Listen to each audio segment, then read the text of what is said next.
Lâm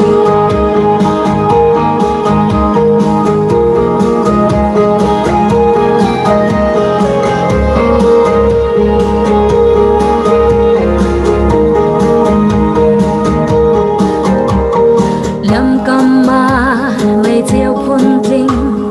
in kỳ ba Christmas thính cô mun kỳ ba Christmas là đi December ăn xuân lôi ter bị theo ra lung lông nát tha bị đăng ra run ngày tuổi ra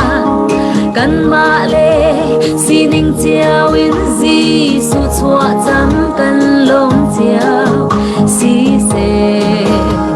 Christmas a su lâm du đồ đốt lạc lâu đồ ai thi mi giang phát lạc lâu a giang phát ngày chia một lạc lâu mi cần xóa là ngày chia ngày chun pha pha căn bê kỳ tôi đỡ nát nôn khá ai thêm chứ chú thấy thia mà chun mi bắt đi Christmas a si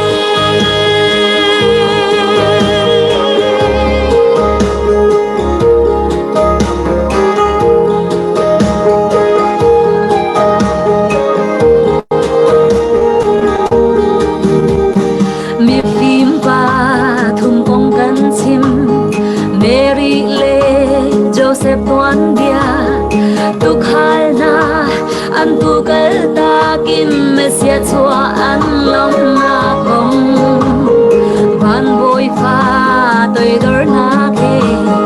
cho quang chung a chua căn ti December tha lia mi tuan bia ăn chẳng đi chan si se Christmas a su lâm tu đồ đốt lạc lâu đồ đại thi mi giang phát lạc lâu a giang phát ngày chia một lạc lâu mi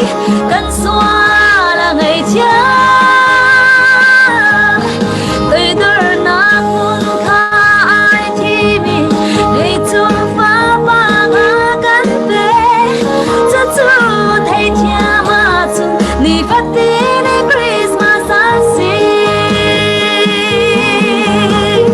ni hin long a si lo thay dinh a za lo ni tin cần luôn na ka Christmas tu si cần he Giêsu a ra chan a tua mi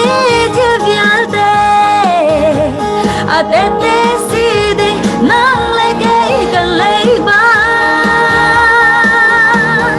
đồ tốt lạc lâu đồ đại thi mi